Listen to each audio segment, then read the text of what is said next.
Yes guys, सार्थक कटकर from this side.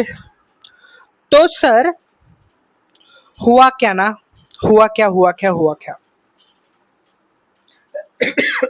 Sorry guys, actually मैं जस्ट आया दिल्ली से। यस, हमें एक Q4 था, तो Q4 कंप्लीट करने के लिए हम गए थे दिल्ली। हाँ, था एक हमारा क्लाइंट, ऑडिट करने गए थे। एक बहुत अच्छा खासा टाइम था, मतलब 40 दिन का, एक बहुत बहुत बड़ा टाइम स्पैन होता है। तो मैंने ना कुछ चीजें नोटिस की यार। देखो, जैसे हम सुबह सुबह उठते तो पहले ब्रश करते, तो हम क्लोजअप यूज किया करते थे। जैसे मैं नहाता था तो दैट टाइम मैं पियर्स वाली वो बॉडी वॉश यूज करता था। जब हम ब्रेकफास्ट करते थे तो किसान वाला, मतलब जो भी सॉस यूज किया करते थे। जब हम चाय पीते थे तो रेड लेबल पिया करते थे। जब हम कॉफी पीते थे तो ब्रू वाली कॉफी पिया करते थे। जब शैम्पू वगैरह लगाते थे तो वो डव ट्रेसमी वाला शैम्पू लगाते थे। तो मैंने सोचा कि भाई देखो ना, हम इतने सारे प्रोडक्ट्स यूज किया करते थे। ऑफ कोर्स वो जो आपका इंस्टामार्ट हो, ब्लिंकिट हो, जोप्टो, ये वहां से आते थे, और कुछ कुछ वहां पे एक ग्रोसरी शॉप थी, उधर से हम परचेस किया करते थे। लेकिन जब मैंने इसका एनालिसिस किया ना, तो मुझे एक बात सामने आई कि भाई जो भी मैं ये सारे प्रोडक्ट यूज करता हूँ ना, वो एक ही कंपनी के है। वो एक ही कंपनी के है। एक ही, हाँ यार, देखो ना, क्लोजअप है, आपका रेड लेबल है, आपका ट्रेसमी है, आपका लैक्मे है, आपकी ब्रू कॉफी है, और भी इससे रिलेटेड बहुत सारे प्रोडक्ट है। सर ये बनाता कौन था? तो मैंने ऐसा उसको पीछे किया, तो ऐसा यहाँ पे एक चीज, वहां पे एक कंपनी दिखी जिसका नाम क्या था सर? HUL, Hindustan यूनिवर limited. मैंने सोचा कि भाई ये जो HUL है, ये तो लिस्टेड कंपनी है। जब मैं स्टॉक एक्सचेंज के ऊपर जाऊंगा, मतलब मैं मेरे ब्रोकर के ऊपर मुझे कोई शेयर खरीदने वहां पे जाऊंगा, तो ये कंपनी उधर लिस्टेड दिख रही है। मतलब इसके फाइनेंशियल से, जो भी मेरे यूजर्स ऑफ फाइनेंशियल स्टेटमेंट है, मतलब हम लोग शेयर होल्डर, स्टेक होल्डर, उनको फर्क पड़ता है। तो मैंने सोचा कि भाई ये तो नंबर ऑफ प्रोडक्ट्स बना रहा है। बात तो सही है सर, नंबर ऑफ प्रोडक्ट बना रहा है। तो इन्वेस्टर को भी कैसे पता चलेगा कि कौन सा प्रोडक्ट की कमाई कितनी है, कौन से जोग्राफिकल रीजन के अंदर हमारा प्रोडक्ट ज्यादा बिक रहा है, कौन से जोग्राफिक रीजन के अंदर हमारा प्रोडक्ट कम बिक रहा है? क्योंकि कंपनी तो उसके फाइनेंशियल देती है। कंपनी उसके फाइनेंशियल देती है, उसके अंदर क्या रहता है सर? डायरेक्ट हमारा रेवेन्यू रहता है। डायरेक्ट उसके अंदर जैसे कि हमारी कैश एंड कैश इक्विवेलेंट की फिगर है, मेरी पीपी की फिगर है। लोगों तो रेवेन्यू के ऊपर फर्क पड़ता है, लेकिन वहाँ पे क्या है, जो भी हमारे शेड्यूल 3 के अंदर है, रेवेन्यू के बारे में दो ही चीजें आती है। या तो होता है हमारा सेल्स फ्रॉम ऑपरेशन यानी रेवेन्यू, और दूसरा अदर इनकम। लेकिन ये कहाँ से आ रहा है, कैसे आ रहा है, इसका कुछ भी नहीं रहता। मैंने सच सोचा, सच्ची में ऐसा रहता है क्या? देखो ना, वो कंपनी इतने सेगमेंट्स के अंदर वर्क कर रही है, और मेरे यूजर्स ऑफ फाइनेंशियल स्टेटमेंट को ये ही पता नहीं है कि कौन कितना प्रॉफिट कमा रहा है। मतलब एटलीस्ट कुछ तो हमें एक मटेरियल सेगमेंट, या तो प्रोडक्ट, या तो सर्विस चाहिए कि जिसको वजह से जो भी यूजर्स ऑफ फाइनेंशियल स्टेटमेंट है, मतलब हम हैं, हमको भी समझ में आए कि हम किसके बारे में, मतलब हमारी कंपनी प्रॉफिट कमा कैसे रही है। तो मैंने जस्ट गया, ये देखो, मैं इधर आ गया जस्ट। क्या है सर? सर ये है अपने HUL का एनुअल रिपोर्ट। देखो भाई, ये बंदा पी रहा है कोल्ड कॉफी, देखो ब्रू वाली। ये हमारे मैम ने क्या किया?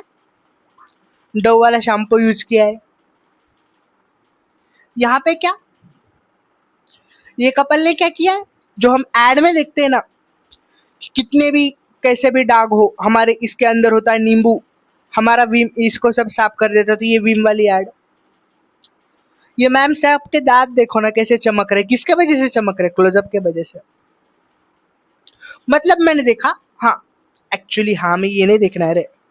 तो यहाँ पे थोड़ा आगे आओ ना, आगे आओ। तो यहाँ पे मैंने एक चीज देखी कि यहाँ पे दिया गया है कि वो किसके अंदर डील करते हैं। चलो यहाँ पे भी मैंने वो चीज लिखी है, चलो हमारे इसके अंदर आ गए। जैसे कि चलो देखो ना, ये किसके अंदर सर, ये अपने सर्फ एक्सेल के अंदर डील करते हैं। उसके बाद ये अपने रीन के अंदर डील करते हैं। अपना कंफर्ट है, व्हील है, सनलाइट है, ये विम जेल है, डोमेक्स है, सन है। मतलब क्या, ये इस होम केयर के रिगार्ड। उसके बाद पर्सनल केयर के अंदर किस में डील करते हैं? आपका लक्स है, लाइफबॉय है, पियर्स है, डव है, हमान है, रेनेक्सो है, लिरिल है, मोती है, विवॉश है। उसके बाद ओरल के अंदर ये क्लोजअप है, पेप्सोडेंट है। उसके बाद डिओड्रेंट और मेल टॉलरेंट के बारे में एक्स है, डव है, रेक्सोना है। उसके बाद फूड के बारे में बात की थी, थ्री रोज है, ताजमहल है, रेड लेबल है, लिप्टन है, ताज है, ब्रू है, अपना नॉक्स है। उसके बाद आपका किसान है, बूस्ट है, हॉर्लिक्स है, यूनिलीवर फूड सॉल्यूशन भी है। उसके बाद हम गए ब्यूटी और वेलब्रिंग के अंदर, तो ये क्लिनिक प्लस है, सनसिल्क है, डव है, ट्रेसमी है, नेक्सेस है, इंदुलेका है, love and beauty and planet है, ग्लो एंड लवली है, सिंपल है, वैसलीन है, पॉन्ड्स है, लैक्मी है, मिनिमलिस्ट है। इतने सारी तो चीज़ें है। उसके बाद हेल्थ और वेलब्रिंग के अंदर ओजीवा है, लिक्विड वे है।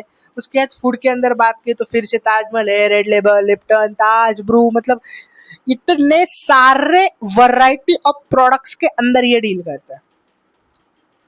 तो सर इनको वो जो प्रोडक्ट के अंदर डील करते हैं उसको एक अलग उन्होंने दिखाना चाहिए क्या? नहीं, बात तो सही है। मैंने बोला ऐसा तो हो ही नहीं सकता कि हमारा जो भी एप्लीकेबल रिक्वायरमेंट फ्रेमवर्क है, कौन सा सर? हमारा एप्लीकेबल रिक्वायर्ड फ्रेमवर्क, मतलब ही सर कौन सा? अपना इंडेयस।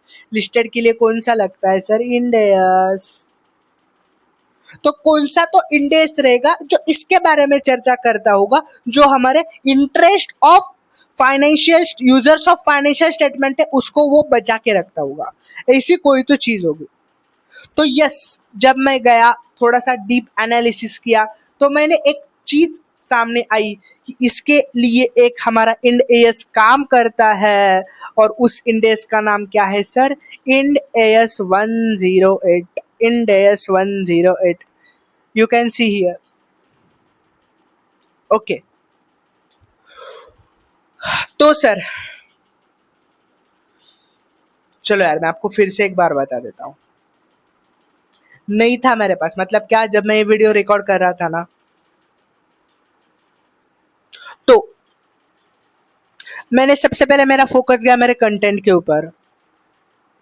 कंटेंट के बाद हुआ क्या ना, मैंने देखा थोड़ी सी सिस्टम को, मतलब वो मेरी अरेंजमेंट करने के लिए, कैमरा के लिए वगैरह के लिए, लेकिन it will take a long time, वो कनेक्ट नहीं हो रहा था, फलाना ढिमका। तो मैं उसको हो गया फ्रस्ट्रेट। तो मैंने सोचा कि चलो यार इतना एक इंडेक्स हम ऐसे डालते हैं, तो मतलब ना मेरा वीडियो बाकी की चीजें छोड़ देना है। सबसे इम्पोर्टेंट क्या काम है यहाँ पे? हमारा कंटेंट वाला वही करता है। तो सर तो सर मैंने आपको इंडेक्स तो एक बता दिया सर, इसके लिए एज भी था क्या? हाँ सर था, जिसका नाम था AS17 segment reporting. Arijit Singh ने एक गाना गाया था, जाते नहीं कई रिश्ते पुराने, वो वाला। लेकिन जैसे ही हमारी कंपनी बढ़ी, जाते हैं रिश्ते पुराने, क्योंकि जब हमारी कंपनी बड़ी हो गई, वो बोले हम ऐसा ASBS नहीं लगाते, हम लगाएंगे इंडेयस। और इंडेयस ने भी इसको छोड़ दिया, भाई तू फालतूगिरी करता है, इसके वजह से मैं नया बनूंगा। इसके वजह से इंडेस 108 का हुआ इंट्रोडक्शन। बहुत सारी यहाँ पे क्या बोलते हैं फालतू चीजें थी, इसके वजह से देखो ना, आपको जितना भी पता है ना, जो भी इंडेस 100 के आगे के है ना, वो पूरे न्यू फ्रेजर है, मतलब वो नए बनाए वाले हैं।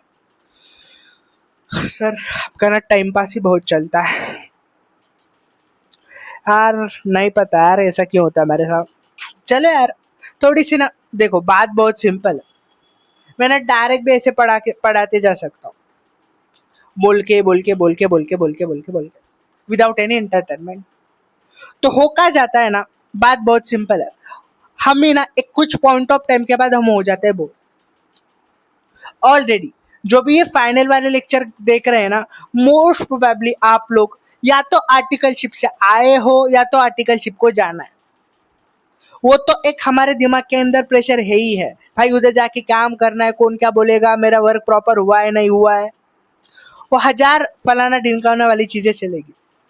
तो उसके अंदर भी ना मैं ऐसे पूरा स्ट्रिक्टली पढ़ाऊँ ना, तो आपका भी ना वो जो एक पढ़ने का मूड है ना वो चला जाएगा।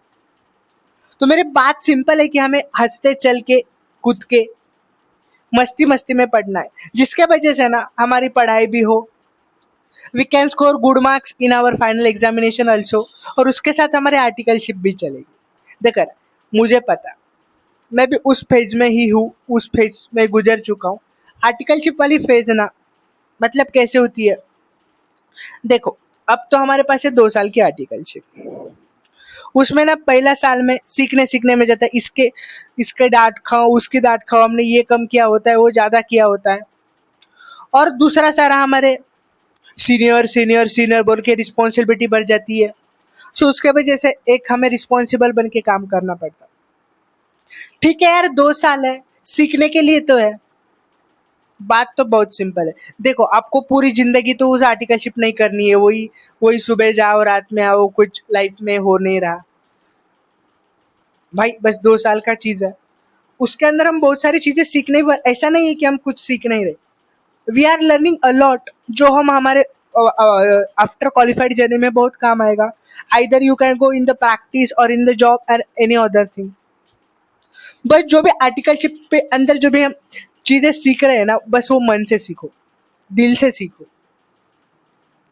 देखो हमारे आर्टिकलशिप के अंदर भी ना, फॉर्म में देखा जाए तो कुछ सीनियर्स रहेंगे, कुछ जूनियर्स रहेंगे, कुछ कलीग्स रहेंगे।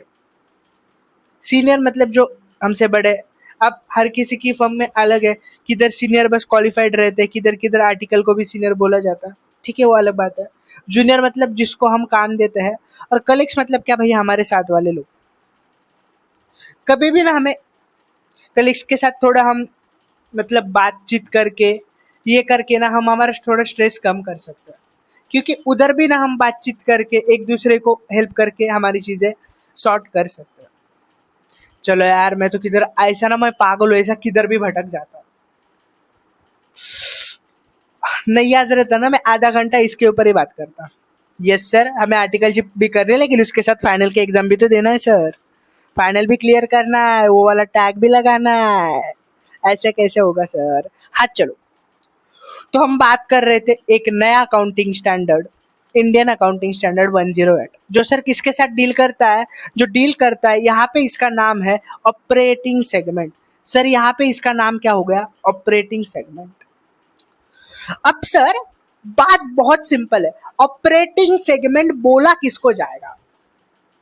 देखो, या तो एक आधा प्रोडक्ट जो हम सोल्ड कर रहे हैं, या तो एक आधी सर्विस जो हम रेंडर कर रहे हैं, या तो एक आधा एरिया जहां पे हमारा बिजनेस ऑपरेट हो रहा है, जहां पे हमारा बिजनेस ऑपरेट हो रहा है। लेकिन सर किसी भी सेगमेंट को ना ऑपरेटिंग सेगमेंट बनाने के लिए हमारे पास है 3 कंडीशन। हम वो 3 कंडीशन सेटिस्फाई करेंगे तो हम ऑपरेटिंग सेगमेंट बनेंगे, नहीं तो हम ऑपरेटिंग सेगमेंट नहीं बनेंगे। बात बहुत सिंपल है सर।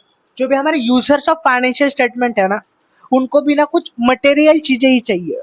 उनको नहीं चाहिए कि भाई मुझे 2 रुपए यहाँ से आ रहे हैं और 4 रुपए यहाँ से आ रहे हैं, कि भाई मोटा मोटी मुझे ये 4 प्रोडक्ट है जिसके अंदर से मुझे मोटा मोटी मुझे यहाँ से रेवेन्यू हो रहा है, ये वो जोग्राफिकल एरिया है जहां से हमको रेवेन्यू हो रहा है।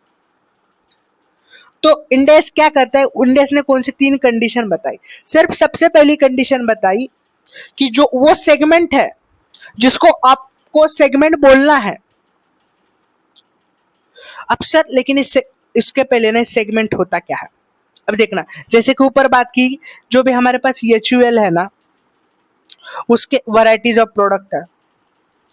अब बहुत बार क्या होता है, यहाँ पे ये जो उसके मैन्युफैक्चरिंग यूनिट है ना, वो भी अलग अलग जगह पे रहती है, जैसे कि एक मुंबई में हो, एक नागपुर में हो, एक बीड़ में हो, एक कोलकाता में हो, एक भोपाल में हो, एक इंदौर में हो, एक दिल्ली में हो, एक नोएडा में हो, एक मथुरा में हो, ऐसे अलग अलग हो सकते। तो किसको हमें अलग सेगमेंट घोषित करना है, किसको हमें अलग सेगमेंट घोषित नहीं करना है, इसके बारे में यहाँ पे हमें चर्चा करनी है। सेम चीज, ये जो हमारे पास नंबर ऑफ प्रोडक्ट्स है, तो किस कौन कौन से प्रोडक्ट को हमें अलग सेगमेंट बोल के दिखाना है और कौन कौन से को नहीं दिखाना है। सॉरी, तो इसके बारे में हम यहाँ पे चर्चा करने वाले हैं। हम ऑपरेटिंग सेगमेंट क्या बोला, सेगमेंट कौन कौन मिल सकती है, या तो प्रोडक्ट जो हम सोल्ड कर रहे हैं, या तो सर्विस जो हम रेंडर कर रहे हैं, या तो एक आधा एरिया जहाँ पे हमारा बिजनेस ऑपरेट हो रहा है। सर उसके लिए हमारे पास है 3 कंडीशन। सर पहली वाली कंडीशन क्या है, जिसको हम सेगमेंट हमें घोषित करना है तो उसके पास रेवेन्यू जनरेटिंग कैपेसिटी होनी चाहिए। देखो ना सर, बहुत सारे, जैसे कि एचयूएल का देखो, मान लो मुझे भी पता नहीं है, एचयूएल का रजिस्टर्ड ऑफिस है दिल्ली के अंदर, और एचयूएल के 5 कॉर्पोरेट ऑफिसेस है, एचयूएल के 15 रीजनल ऑफिसेस है। अब देखना, ये जो ऑफिसेस है वो घंटा रेवेन्यू जनरेट करने वाले हैं क्या? उधर तो क्या बस ऑपरेशन टीम रहती है, फाइनेंस टीम रहती है, एचआर टीम रहती है, मतलब जो ये बिजनेस को कंट्रोल करने वाली टीम उधर रहता है।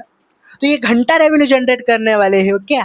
तो इसको, इसके वजह से हम उनको ऑपरेटिंग सेगमेंट घोषित कर सकते हैं क्या? सर बिल्कुल नहीं। मतलब क्या, आपको सेगमेंट घोषित करना है तो उनके पास रेवेन्यू जनरेटिंग की कैपेसिटी होनी चाहिए, नहीं होंगी तो आप उनको ऑपरेटिंग सेगमेंट घोषित नहीं कर सकते हो। उसके बाद it should reviewed by chief operating decision maker, CODM। Sir CODM क्या रहता है, एक कंपनी ने, मतलब कंपनी ने कुछ डायरेक्टर्स या तो ग्रुप ऑफ डायरेक्टर्स को अपॉइंट किया होता है जो रिव्यू करते हैं हमारे सारे सेगमेंट्स को और उनके रिपोर्ट्स बनाते हैं। मतलब क्या, तो आपको एक आधा सेगमेंट घोषित करना है तो उसको रिव्यू करना चाहिए कंपनी के चीफ ऑपरेटिंग डिसीजन मेकर को, और उसका फाइनेंशियल इंपैक्ट होना चाहिए। उसका फाइनेंशियल इंपैक्ट होना चाहिए मतलब क्या, उनके पास रेवेन्यू होना चाहिए, फाइनेंशियल एसेट होनी चाहिए, लायबिलिटीज होनी चाहिए, ये सारी चीजें होनी चाहिए। जब हम ये 3 कंडीशन सेटिस्फाई करते हैं तो हम कौन से भी सेगमेंट को, मतलब वो हमारा एक सेगमेंट बन जाता है, ऑपरेटिंग सेगमेंट, वो हमारा एक ऑपरेटिंग सेगमेंट बन जाता है। अब तक मैंने बात की कि उसको रिपोर्ट करना है नहीं करना है, नहीं, सबसे पहले हमने बात की वो हमारा ऑपरेटिंग सेगमेंट बनेगा या नहीं बनेगा। ऑपरेटिंग सेगमेंट बनाने के लिए हमको 3 चीजों की कंडीशन है। सबसे पहले क्या, उसके पास रेवेन्यू जनरेशन की कैपेसिटी चाहिए, उसको रिव्यू करना चाहिए चीफ ऑपरेटिंग डिसीजन मेकर ने, और उसके पास फाइनेंशियल इंपैक्ट चाहिए। सर एक जोर से क्वेश्चन आया, सर मुझे एक जोर से क्वेश्चन आया, देखना, in the CODM's report, segment like head office, registered office, corporate office has earned any revenue? वो कुछ रेवेन्यू जनरेट करते क्या? अरे घंटा रेवेन्यू जनरेट करते, नहीं जनरेट करते हो। ओके चलो यार, आपके लिए यहां से नो। तो फिर ये ऑपरेटिंग सेगमेंट बनेंगे क्या? अरे जी नहीं बनेंगे, क्या नहीं? अरे नहीं बनेंगे यार, हमने ऊपर ही डिस्कशन किया था। सर क्यों ऐसा फालतू करते हो? अरे आपको क्वेश्चन आया तो आपको डायरेक्ट आंसर क्लिक होगा ना फिर।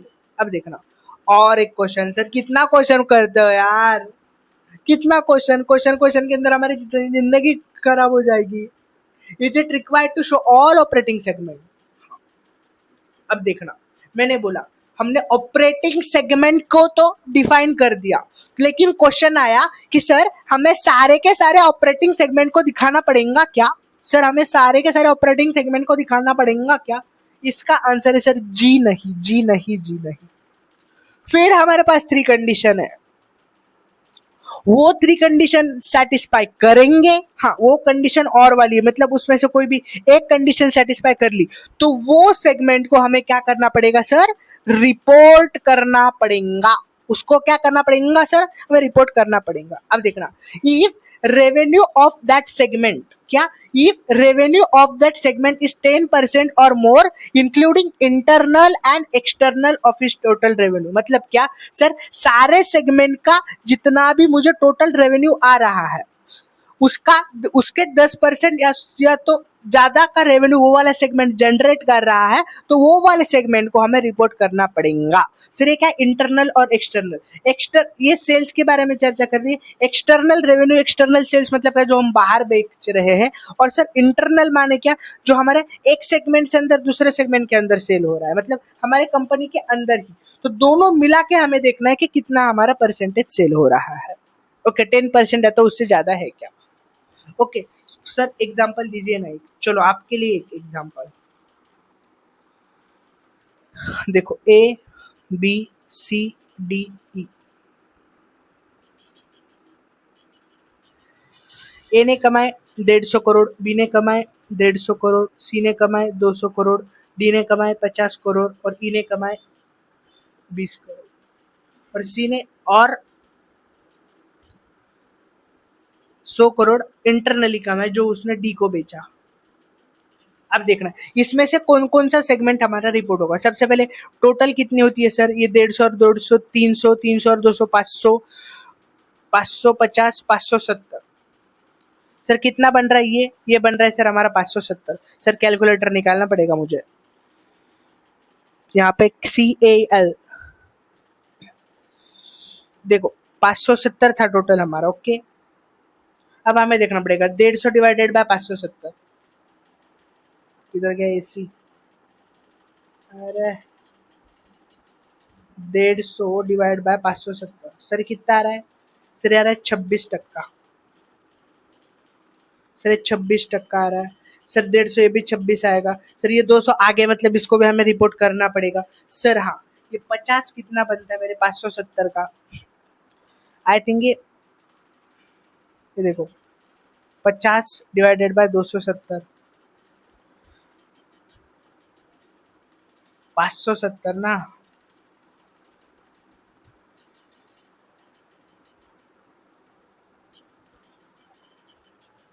8%, मतलब इसको भी रिपोर्ट करने की जरूरत नहीं। हाँ, यहाँ पे 300 है तो इसको भी हमें रिपोर्ट, 300 हो गया यहाँ पे।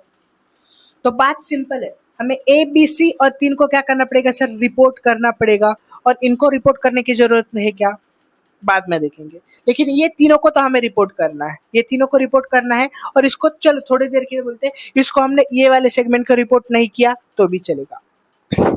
समझा, यस सर। मतलब क्या, एक आधा रेवेन्यू, सेगमेंट का रेवेन्यू टोटल रेवेन्यू के 10% या तो उससे ज्यादा है तो वो वाले सेगमेंट को हमें रिपोर्ट करना है। अब देखना, कुछ सेगमेंट ने यहाँ पे टेस्ट फुलफिल नहीं किए तो उसके लिए और एक टेस्ट है, ये और वाला टेस्ट है। देखना, टोटल वो एक आधे सेगमेंट के टोटल असेट 10% या तो उससे ज्यादा है सारे के सारे सेगमेंट के टोटल असेट के, तो उसको भी हमें रिकॉर्ड करना है। मतलब क्या, यहाँ पे ABCDE किया, हमने सबके असेट ले लिए, सबके असेट की टोटल कर ली और इंडिविजुअली देखा किसके पास कितने परसेंटेज है, वो 10% या तो उससे ज्यादा है तो वो वाले सेगमेंट को हमें क्या करना है सर, रिपोर्ट करना है। उसके बाद if the result of the segment is 10% or more of the total asset, मतलब क्या, जो भी मेरा प्रॉफिट या तो लॉस है सारे के सारे सेगमेंट का, वो 10% या तो उससे ज्यादा है तो वो वाले सेगमेंट के को भी हमें क्या करना है, रिपोर्ट करना है। ये तीनों में से एक कंडीशन भी फुलफिल हो गई ना तो वो वाले सेगमेंट को हमें क्या करना पड़ेगा सर, रिपोर्ट करना पड़ेगा। सर कुछ क्वेश्चन आए हैं, वो टिप्स देखना, कुछ सेगमेंट के अंदर प्रॉफिट रहेगा, कुछ सेगमेंट के अंदर लॉस रहेगा, तो वो वाले सिनेरियो के अंदर हमें क्या करना पड़ेगा। सर बात बहुत सिंपल है, देखो यहाँ पे ABCDE हमारे पास सेगमेंट्स है, यहाँ पे देखो किधर गया वो, हाँ, ए के पास 150 का प्रॉफिट है, बी के पास 250 का, सी के पास 300 का, डी के पास 90 का, ई के पास 20 का। अब देखना पूरा प्रॉफिट कितना है मेरे पास, 150 प्लस 250 कितना होता है सर, 400 और 3 700। मेरे पास टोटल प्रॉफिट कितना है, 700 का, और लॉस कितना है सर, 110 का। तो हम क्या करेंगे, सारे के जो प्रॉफिट और लॉस है, प्रॉफिट को अलग से कैलकुलेट करेंगे, लॉस से अलग अलग को कैलकुलेट करेंगे, और which ever is higher, base के लिए हम क्या लेंगे, टोटल के बेस के लिए विच एवर इज हाइयर, मतलब क्या, ये 150 divide by 700, 250 divide by 700, 300 divided by 700, 90 divided by 700, 20 divided by 700। Sir same यहाँ पे अब मेरा लॉस ज्यादा आ रहा है, कितना है सर, 700 का लॉस होगा और प्रॉफिट होगा यहाँ पे 110 का। तो हम क्या करेंगे, लॉस को लेंगे, divide by 700, divide by 700, divide by 700, divide by 700। मतलब क्या, जब रिजल्ट के बेसिस पे हमें सेगमेंट की रिपोर्टिंग करनी है तो हमें क्या करना पड़ेगा उसका, और उसके अंदर कुछ सेगमेंट के अंदर प्रॉफिट है, कुछ सेगमेंट के अंदर लॉस है, तो प्रॉफिट को अलग कैलकुलेट करना है, लॉस को अलग कैलकुलेट करना है, और विच एवर इज हाइयर वाला हमें ले लेना है। सर क्या थे तीन कंडीशन, देखो सबसे पहले हमने क्या बात की थी, किसी भी सेगमेंट को ऑपरेटिंग सेगमेंट बनाने के लिए तीन कंडीशन फुलफिल होनी चाहिए। कौन कौन सी, सबसे पहले उसके पास रेवेन्यू जनरेटिंग कैपेसिटी होनी चाहिए, उसके बाद चीफ डिसीजन मेकर ने उसका रिव्यू करना चाहिए, और तीसरा फाइनेंशियल इम्पैक्ट होने चाहिए। उसके सारे के सारे ऑपरेटिंग सेगमेंट को हमें रिपोर्ट करना है क्या सर, नहीं, उसके लिए हमारे पास तीन कंडीशन है। उस सेगमेंट का टोटल रेवेन्यू 10% है तो उससे ज्यादा होना चाहिए टोटल सेगमेंट के रेवेन्यू के साथ, या तो उसके पास जो भी एसेट है वो 10% है तो मोर होने चाहिए किसके, जो भी मेरे सेगमेंट के टोटल एसेट है उसके साथ, और जो भी मेरा उस सेगमेंट का रिजल्ट है वो 10% है तो उससे ज्यादा चाहिए सारे के सारे सेगमेंट के रिजल्ट के साथ। ये तीन में से कोई सी भी एक कंडीशन फुलफिल करेंगे तो हम बन जाएंगे, हमें क्या करना पड़ेगा, वो वाले सेगमेंट को सर हमें रिपोर्ट करना पड़ेगा। सर एक क्वेश्चन आया, when we report all segment then it must cover 75% of external sale. If not, then management must disclose the segment up to the coverage of 75%. Sir ये क्या बोल रहे हो, देखो ना, मेरे पास बहुत अलग अलग सेगमेंट्स थे, उसमें से ना मैंने कुछ सेगमेंट क्या कर दिए, रिपोर्ट कर दिए। अब देखना, जो भी मैंने सेगमेंट रिपोर्ट कर दिए ना, जब मैंने उसका देखा कि कितना परसेंटेज कवर हो रहा है, बस एक्सटर्नल सेल कितना परसेंटेज कवर हो रहा है, तो वो 75% से कम था।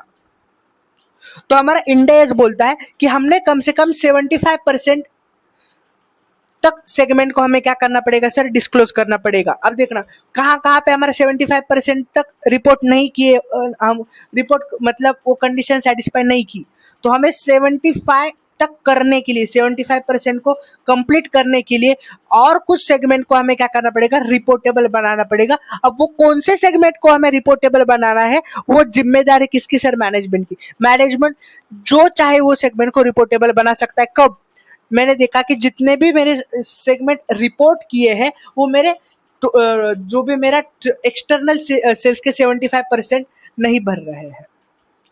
मतलब सर कैसा, एक एग्जांपल दो ना, हमें नहीं समझा है। चलो देखो, A B C D E, ए ने किए 100, बी ने भी किए 100,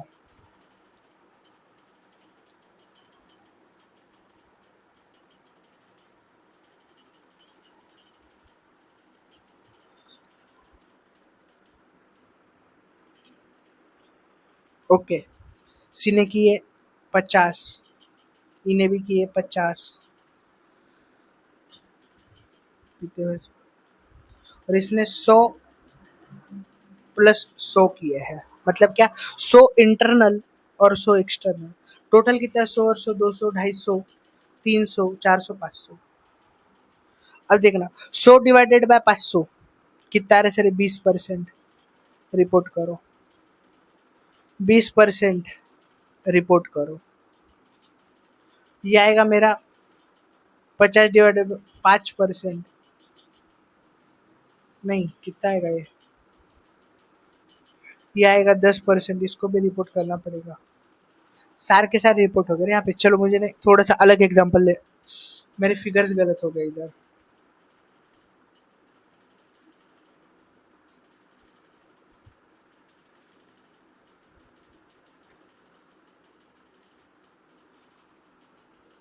A B C D E,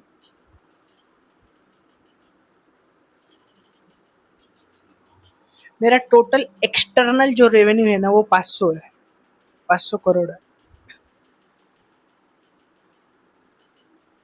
ए के पास 200 है, बी के पास 200 है, 10, 40, 50। लेकिन ए के पास जो है ना वो 150 इंटरनल वाला है, बी के पास भी 100 इंटरनल वाला है।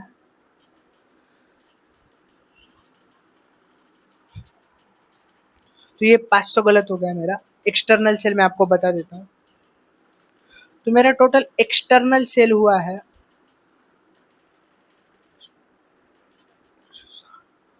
250 करोड़ का। अब मुझे बताना, लेकिन यहाँ पे मेरा टोटल कितना आ रहा है सर? 500 करोड़। तो मैं क्या करूंगा, 200 डिवाइडेड बाय 500 करूंगा, कितना आता है वो?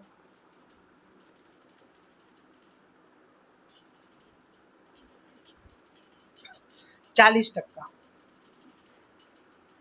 ये आ गया 40%, इसको मैंने रिपोर्ट कर दिया। ये भी आ गया मेरा 40%, इसको भी मैंने रिपोर्ट कर दिया। ये 10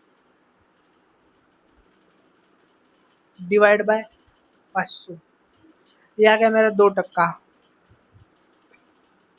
ये भी मेरे 10 से कम है, इसकी वजह से अनरिपोर्टेबल है। इसको मैंने क्या किया, 50 है तो उसको मैंने रिपोर्ट कर दिया।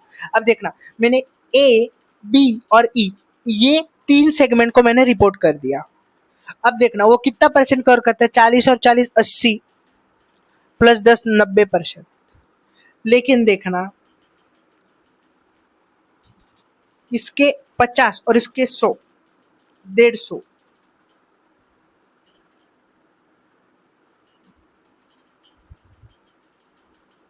चलो इधर नहीं काम करना, इधर करना 40, इधर करना 20। अब देखना कौन कौन से सेगमेंट हमारे रिपोर्ट हो गए, ए और बी, ए और बी। लेकिन इनका एक्सटर्नल सेल कितना है सर? इसका इसका है 50 और इसका है मतलब 150। 150 डिवाइड बाय 250, ये कितना होता है? ये होता है सर 60%। मतलब अब देखना, मैं 2 सेगमेंट को रिपोर्ट कर रहा हूं, लेकिन वो एक्सटर्नल सेल के कितने परसेंट के हैं सर? 60% के हैं। लेकिन मुझे एक्सटर्नल सेल्स का कितना परसेंट चाहिए सर? 75%।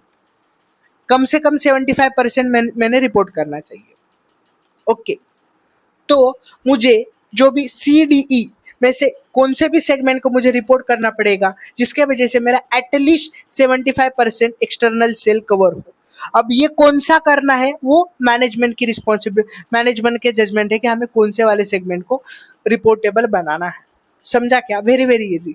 जो भी आपके इंटरनल सेल है और एक्सटर्नल सेल है, आपने देखना है जो भी मेरा एक्सटर्नल सेल है, एक्सटर्नल सेल्स के 75% जितनी भी अमाउंट है वो मेरे सेगमेंट्स कवर कर रहे हैं क्या? जो भी मेरे रिपोर्टेबल सेगमेंट्स है वो कवर कर रहे हैं क्या? हाँ सर वो कर रहे हैं, तो कोई दिक्कत नहीं। लेकिन नहीं कर रहे हैं तो मैनेजमेंट को 75% अप टू एक्सटेंट ऑफ 75% उनको क्या करना पड़ेगा? रिपोर्टेबल बनाना पड़ेगा। देखना सर, और एक क्वेश्चन आया सर, आज ना आपको बहुत जोर से क्वेश्चन आ रहे हैं, आप ना क्वेश्चन पे क्वेश्चन, क्वेश्चन पे क्वेश्चन, क्वेश्चन के क्वेश्चन पूछे जा रहे हो। यहाँ क्या कोड चल रहा है क्या? अरे सर क्या होता है ना, जितने क्वेश्चन मतलब ना हमारे डाउट से रहता है, जितने भी डाउट्स हमारे सॉल्व हो जाएंगे ना, उतनी हमारी जो भी कॉन्सेप्चुअल क्लियरिटी है ना वो एक लेवल तक बढ़ जाती है। Sir what if any segment is reportable in current year but not reportable in previous year? देखो ना, जब भी हम फाइनेंशियल स्टेटमेंट देखते हैं ना, वो हम ना कंपेरेबल बनाते हैं, पिछले साल का इस साल का। तो एक आधा सेगमेंट करंट ईयर में रिपोर्टेबल है बट लेकिन पिछले साल रिपोर्टेबल नहीं, तो कंपैरिजन बेसिस पे कैसे बनाएंगे? सर बात बहुत सिंपल है, करंट ईयर में आप उसको रिपोर्टेबल बना रहे हो, so for the purpose of comparison हम क्या करेंगे, जो मेरे प्रीवियस ईयर के, जो भी मेरे प्रीवियस ईयर के फाइनेंशियल है उसको हम क्या करेंगे सर? रीस्टेट करेंगे, रीस्टेट करेंगे। Okay sir. सर और एक जोर से क्वेश्चन है उसका ही उल्टा, what if any segment is reportable in current year but not reportable in previous year? Sir वही क्वेश्चन है ना, यहाँ पे क्या करो यार, क्या सर आप नहीं यूज करते हो तो क्यों करते हो यार। देखो, reportable in the previous year but not reportable in the current year, तो sir for the comparison purpose we should disclose we should disclose in current year। Yes sir, current year में भी हमें उसको क्या करना पड़ेगा, डिस्क्लोज करना for the purpose of बस कंपैरिजन के लिए। तो सर एक और से जोर से क्वेश्चन आएगा, सर पिछले साल रिपोर्टेबल था, इस साल अनरिपोर्टेबल है, बस हम कंपैरिजन पर्पज के लिए इस साल हमने रिपोर्ट किया होगा, तो अगले साल भी क्या होगा, हमने पिछले साल रिपोर्ट किया है तो इस साल करना पड़ेगा। नहीं, तो इस साल हमने बस कंपैरिजन पर्पज के लिए रिपोर्ट किया था, तो अगले साल आपको उसको रिपोर्ट करने की जरूरत नहीं है, सब्जेक्ट टू अगले साल में वो रिपोर्टेबल ना हो। सर और एक क्वेश्चन, कितने क्वेश्चन करोगे यार। What if management wants to report any unreportable segment? देखना, हमने तो डिसाइड कर लिए, हमने थ्रेशोल्ड, ये जो हमारे क्वांटिटेटिव थ्रेशोल्ड थे, on the basis of quantitative threshold limit हमने डिसाइड किया कि ये वाले सेगमेंट को मुझे रिपोर्ट करना है और ये वाले सेगमेंट को मुझे रिपोर्ट नहीं करना है। लेकिन एक आधे रिपोर्टेबल सेगमेंट को मैनेजमेंट चाहती है कि हमें उसे रिपोर्ट करना है, तो मैनेजमेंट कर सकती है क्या? जी हाँ, मैनेजमेंट कर सकती है। ये जो रिक्वायरमेंट्स है मिनिमम रिक्वायरमेंट्स है, मिनिमम आपने इतनी चीजें करनी है, इसके आगे आपकी इच्छा, आपको करना है तो कर लो, नहीं तो भाड़ में जाओ। सर और एक क्वेश्चन, कितने क्वेश्चन लाते हो यार। Segments which are not reportable is exempted from reporting। देखना, हमने ऊपर देखे, ये तो मेरा सेगमेंट था लेकिन रिपोर्टेबल नहीं है, अनरिपोर्टेबल है, मतलब इसको मुझे एग्जाम्प्ट है, इसको मुझे रिपोर्ट ही नहीं करना है क्या? आंसर जी नहीं, इसको भी हम रिपोर्ट करेंगे लेकिन अलग अलग रिपोर्ट नहीं करेंगे। जितने भी मेरे सेगमेंट बच रहे उसको मैं एक हेडिंग बनाऊंगा अदर्स, और उस सबको क्या करूंगा मैं, एक्यूमुलेट करके एक ही हेडिंग के अंदर दिखाऊंगा अंडर द अदर्स। ऐसा नहीं कि उसको हमें डिस्क्लोज नहीं करना है, उसको भी डिस्क्लोज करना है, लेकिन उसको अलग से डिस्क्लोज करने की जरूरत नहीं है, उसको हम under the heading order others हम क्या करेंगे, उसको सर डिस्क्लोज कर देंगे। ओके सर, कोई दिक्कत वाली बात नहीं है। तो सर अब मुझे ये बताना कहां तक है। Yes, finally we are come up to our disclosure requirements. Sir actually ये जो इंडेक्स है ना, वो डिस्क्लोजर के बारे में ही चर्चा करता है। अरे देखो ना, प्रेजेंटेशन और डिस्क्लोजर वाला देखो, इसके वजह से मेरा किधर कौन से एरिया के अंदर इम्पैक्ट आया क्या, इसने कौन से एरिया को कैसे परफॉर्म करना है, इसके रिगार्डिंग कुछ गाइडेंस दिया क्या? नहीं सर। तो ये बस हम बात कर रहे हैं सर, रिपोर्ट करना है, डिस्क्लोज करना है, तो क्या है, डिस्क्लोजर वाला है।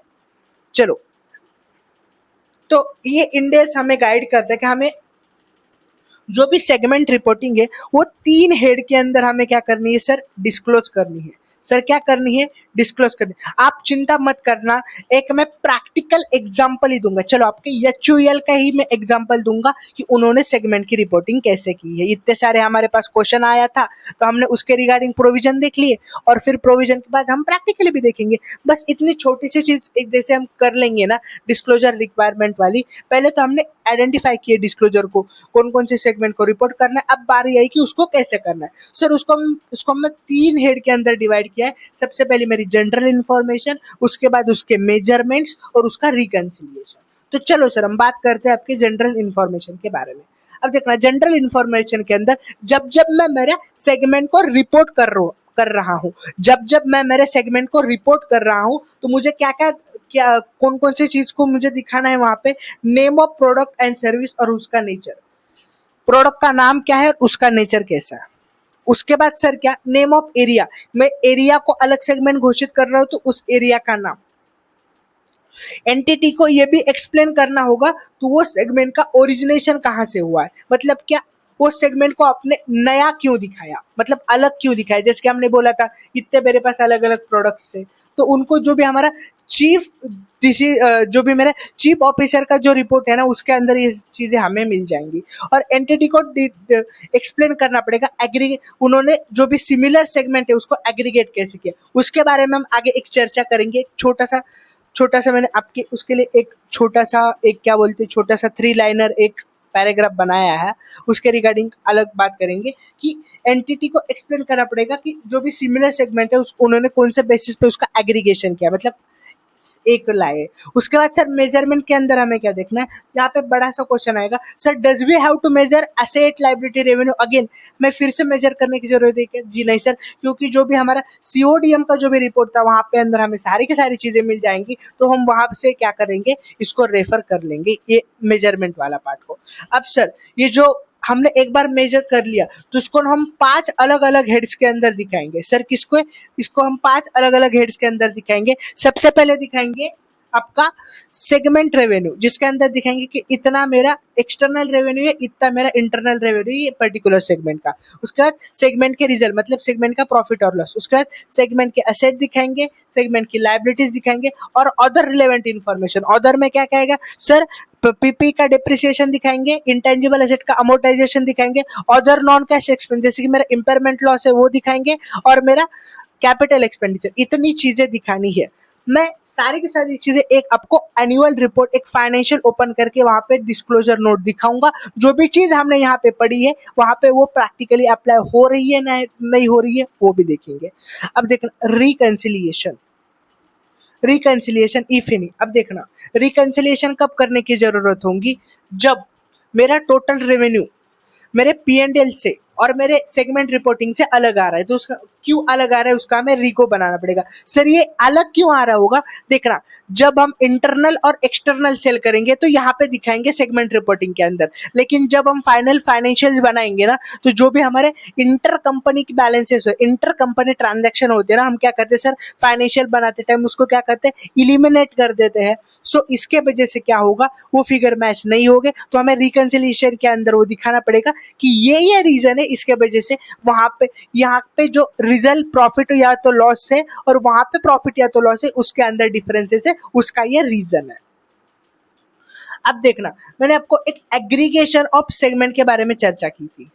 सेगमेंट को एग्रीगेट कैसे कर सकते, देखना if company want to aggregate similar nature of product और area into the one segment then following condition must be satisfied,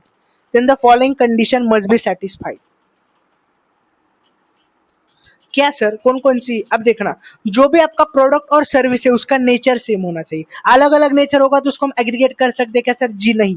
मतलब क्या, मैं कौन से, अब देखना जैसे कि मान लो कुछ मेरे ब्यूटी के प्रोडक्ट्स है और कुछ फूड के प्रोडक्ट्स है, एचयूएल की बात कर रहा हूँ, तो उसको मैं एग्रीगेट कर सकता हूँ क्या, नहीं, क्योंकि उसका नेचर अलग अलग है। नेचर ऑफ प्रोडक्शन की प्रोसेस भी सेम होनी चाहिए, सेम। खाने के प्रोडक्ट्स बनाने के लिए अलग प्रोसीजर रहेगी, ब्यूटी के प्रोडक्ट्स बनाने के लिए अलग प्रोसीजर रहेगी। क्लास ऑफ कस्टमर जो भी मेरी क्लास ऑफ कस्टमर है वो भी सेम होने चाहिए, मतलब क्या कस्टमर सेम होने चाहिए, सारे के सारे फुलफिल होंगे। उसके बाद क्या, मेथड ऑफ डिस्ट्रीब्यूशन, जो भी डिस्ट्रीब्यूशन की प्रोसेस है वो भी सेम होने चाहिए। और रेगुलेटरी इन्वायरमेंट है, मतलब जो भी हमें एप्लीकेबल लॉज और रेगुलेशन है वो भी सेम होने चाहिए। ये चारों पांचों कंडीशन सेटिस्फाई कर लेंगे तो ही हम क्या कर सकते हैं, दो सेगमेंट को एग्रीगेट करके दिखा सकते हैं, अनलेस अदरवाइज हमें उसको अलग अलग सेगमेंट दिखाना पड़ेगा। और सर जब मैं एरिया की बात करूं तो दोनों जो दो सेगमेंट है उसकी करेंसी सेम होनी चाहिए, उसकी इकोनॉमिकल बाउंड्री सेम होनी चाहिए। मतलब क्या, जैसे कि मैंने बोला कुछ एशिया के अंदर कुछ हमारे प्लांट है, ठीक है, तो इकोनॉमिक बाउंड्री सेम है, चल जाएगा। लेकिन मैंने बात की उधर यूएस वगैरह, तो वहाँ पे एक्चुअली क्या होता है, उधर उधर के जो भी यूजर्स ऑफ फाइनेंशियल स्टेटमेंट है उनको समझ भी तो आने चाहिए। सेगमेंट उन्होंने एक कर लिया तो उसके मतलब क्या हमने क्या बनाया उधर समझ में भी तो आना चाहिए। इसके वजह से इकोनॉमिक बाउंड्री सेम नहीं रहेंगी तो हम सेगमेंट को अलग नहीं कर सकते। ये हमारा इकोनॉमिक बाउंड्री सेम होनी चाहिए और पॉलिटिकल बाउंड्री भी सेम होनी चाहिए। ये सारे ये थे। अब एक क्वेश्चन आएगा सर, हमारे पास ना दो फाइनेंशियल स्टेटमेंट बन जाता है कब, जब हमारे पास पेरेंट कंपनी हो, होल्डिंग हो, सब्सिडरी हो। एक बनता है कंसोलिडेटेड फाइनेंशियल स्टेटमेंट और एक बनता है स्टैंड अलोन फाइनेंशियल स्टेटमेंट। तो सर कौन से फाइनेंशियल स्टेटमेंट के डिस्क्लोजर नोट्स के अंदर हमें ये चीज डिस्क्लोज करनी है दोनों के अंदर। जी हाँ, आप कर सकते हो, लेकिन इंड एस 108 ने उसके पैरा नंबर 4 के अंदर लिखा है कि भाई साहब, आप आपकी पेरेंट कंपनी कंसोलिडेटेड फाइनेंशियल नहीं, वहां पे लिखा है आपकी कंपनी कंसोलिडेटेड फाइनेंशियल स्टेटमेंट के अंदर क्या दिखाएंगी, पूरे के पूरे सेगमेंट दिखाएंगी, पूरे के पूरे सेगमेंट दिखाएंगी, सेगमेंट की रिपोर्टिंग करेगी। मतलब कंसोलिडेटेड के अंदर आपकी सेगमेंट रिपोर्टिंग हो रही है, इसके वजह से आप एग्जम्प्टेड हो। मतलब स्टैंड अलोन फाइनेंशियल स्टेटमेंट में, सब्सिडरी के स्टैंड अलोन फाइनेंशियल स्टेटमेंट में, या तो किसके भी स्टैंड अलोन फाइनेंशियल स्टेटमेंट जिसका सीएफएस बन रहा है और सीएफएस के अंदर सेगमेंट की रिपोर्टिंग हो रही है, तो वो एग्जम्प्टेड है उनके स्टैंड अलोन फाइनेंशियल स्टेटमेंट में सेगमेंट रिपोर्ट करने के लिए। यस सर, इतनी बात ही समझे। हाँ सर, तो हमने क्या किया सर, सेगमेंट को सबसे पहले आइडेंटिफाई किया। सर सेगमेंट किसको बोला जाएगा, जिसके पास रेवेन्यू जनरेटिंग कैपेसिटी है, जिसका सीडीएसएम रिपोर्ट बना हो और उसके पास कुछ तो फाइनेंशियल चीज जैसे कि एसेट और लायबिलिटी। तो ये 3 कंडीशन सेटिस्फाई करेंगे तो हमारा सेगमेंट बन जाएगा। देखना, हर एक सेगमेंट को हमें रिपोर्ट करना है क्या सर? जी नहीं, नहीं करना है। उसके लिए हम क्या करेंगे, हमारे पास 3 कंडीशन है, 3 में से कोई भी एक कंडीशन फुलफिल हो जाएगी तो हम सेगमेंट को हम रिपोर्ट कर देंगे।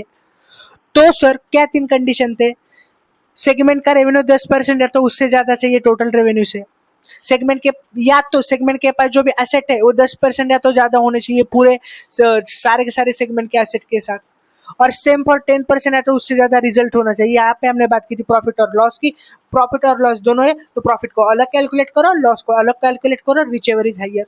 उसके बाद हमने देखा था कि जो भी हमने सेगमेंट रिपोर्ट किए तो फाइनली क्या करना है, जो भी मेरा एक्सटर्नल सेल है उसके 75% निकालना है, और उतने एटलीस्ट उतने सेगमेंट रिपोर्टेबल है क्या वो देखना है। उतने सेगमेंट रिपोर्ट नहीं हुए तो हमें 75% तक क्या करना पड़ेगा सर, मैनेजमेंट को और कुछ सेगमेंट रिपोर्ट करके वो जो वैल्यू है रिपोर्टेबल सेगमेंट की वो 75% तक लानी होगी। यस सर, उसके बाद हमने देखा था एक आधा सेगमेंट पिछले साल रिपोर्टेबल था लेकिन करंट साल रिपोर्टेबल नहीं है, तो क्या करना है sir, for the comparison purpose current year में उसको हमें क्या करना पड़ेगा सर, डिस्क्लोज करना पड़ेगा। सर एक आधा सेगमेंट इस साल रिपोर्टेबल है लेकिन पिछले साल रिपोर्टेबल नहीं था, फॉर द कंपैरिजन पर्पस पिछले साल के फाइनेंशियल हमें क्या करना पड़ेगा सर, रिस्टेट करने पड़ेंगे। ओके, उसके बाद हमने देखे थे डिस्क्लोजर रिक्वायरमेंट्स। हम वो डिस्क्लोजर रिक्वायरमेंट्स हम और एक बार डिटेल के साथ एक कंपनी के फाइनेंशियल के जो भी सेगमेंट रिपोर्टिंग है उसके अंदर देखेंगे। चलो सर, तो हमने स्टार्ट की थी एचयूएल से, तो हम जो भी पढ़ा है तो वो भी वहां से ही सीख लेंगे, क्योंकि सबसे पहले हमें पढ़ने की जरूरत है, उसकी वजह से हम चीजें अच्छे से समझ में आए। इधर आ गया सर, यहाँ पे 2 स्टेटमेंट्स है, stand alone financial statement, consolidated. Stand alone है 258 पे। सर क्या पेज नंबर डालू, यहाँ पे 2 है, 258 258। चलो मैं 160 डाल देता हूँ। कहाँ पे आ गए हम, 314 पे आ गए, 258 पे जाना है।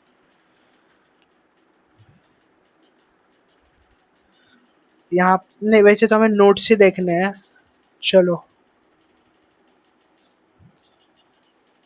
248 ना। अरे यार क्या पागल है तू, पागल हो। हाँ, स्टैंड अलोन फाइनेंशियल स्टेटमेंट देखो, यहाँ पे stand alone balance sheet, P&L। तो हमें बस डिस्क्लोजर की नोट देखनी है सेगमेंट के बारे में। ये स्टैंड अलोन फाइनेंशियल स्टेटमेंट है। चलो जाओ नीचे, वो ना 44 मतलब P&L के बाद में रहेंगी, देखना बस नोट नंबर चेक करना, 46 47। यस, ये मेरे स्टैंड अलोन फाइनेंशियल स्टेटमेंट है। यहाँ पे क्या लिखा है sir, the company has presented segment information in the consolidated financial statement which are presented in the same annual report accordingly in the terms of paragraph 4 of the Ind AS 108 operating segment. No disclosure related to the segments are presented in the standalone financial statement। मतलब जो बात हमने theoretically पढ़ी थी कि हम CFS के अंदर हम सेगमेंट रिपोर्ट कर रहे हैं तो एसएफएस हमारे एग्जाम्प्ट हो जाता है, वो सेम नोट हमको मिली हमारे स्टैंड अलोन फाइनेंशियल स्टेटमेंट के अंदर। समझा सर? Yes sir. अब हम देखेंगे आपके कंसोलिडेटेड। तो अब देखना सेगमेंट की रिपोर्टिंग यहाँ हमें कहाँ पे मिलेगी, हमारे कंसोलिडेटेड फाइनेंशियल स्टेटमेंट के अंदर। सर नोट कैसे ढूंढने की, देखो यहाँ पे क्या बैलेंस शीट है, यहाँ पे आपका P&L रहेगा। P&L की लास्ट नोट कितनी है सर, 44 दिख रही है सर। हाँ 44 दिख रही है, तो मतलब डिस्क्लोजर वाला कहाँ पे मिलेगा सर, हमें आगे मिलेगा। 44 क्या है, मतलब 45 46 कौन सा भी रह सकता है, 47। सो आ जाओ, नोट 32 चल रही है, 40।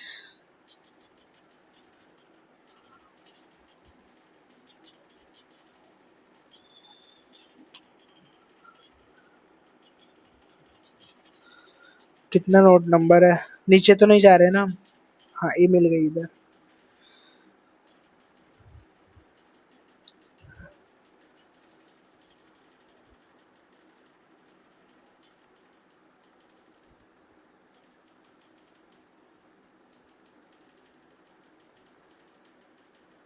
अरे यार इरेजर भी ना,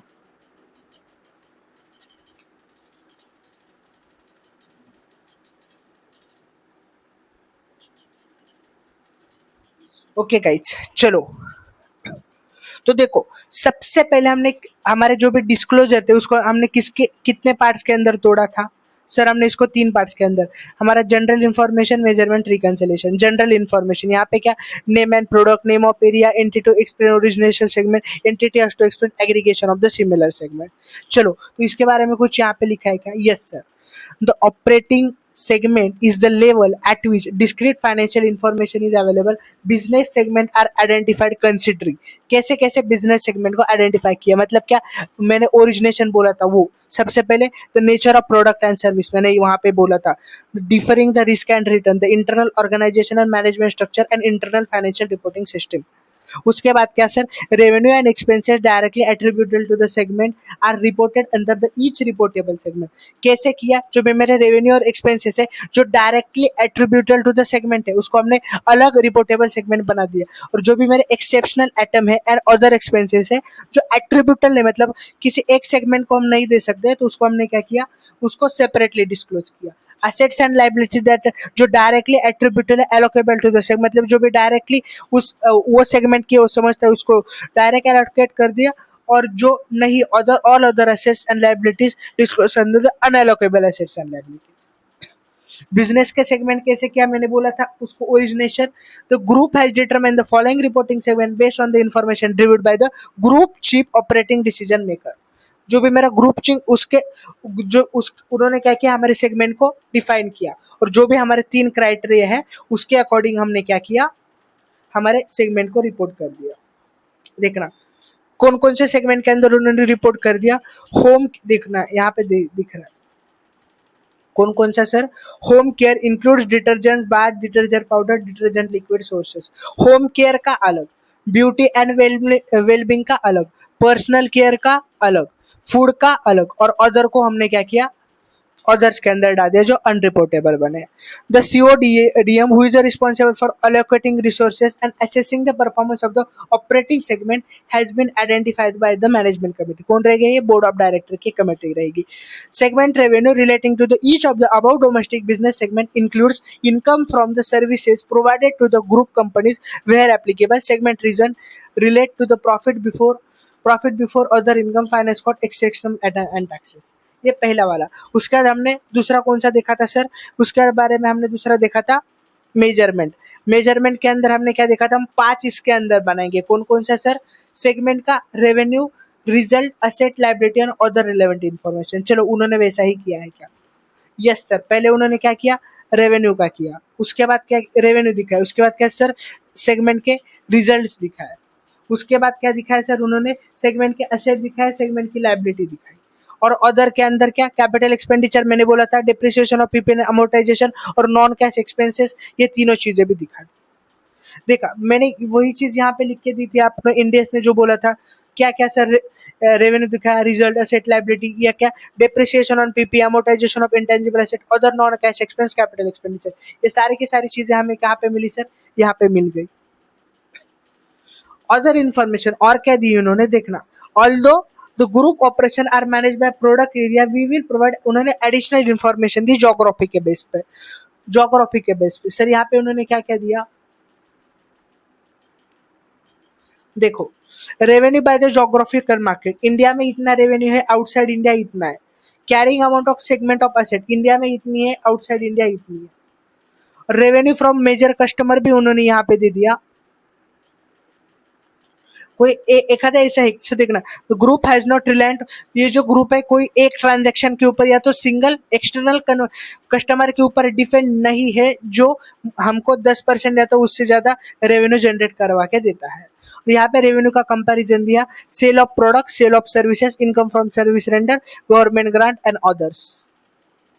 ओके, यहाँ पे भी देखो अदर्स उन्होंने दे दिया जो सेगमेंट हमारे रिपोर्टेबल नहीं है। इसके वजह से हमारे यूजर हमें पता चला कि भाई कौन कहाँ पे कितना पैसा कमा रहे, जैसे कि होम केयर 23,000 कमा रहा है, beauty wellbeing 14,000, personal care 9,500, food 14,000 और ये 2181। सर और एक हमने बात की थी आपके,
उसके ऊपर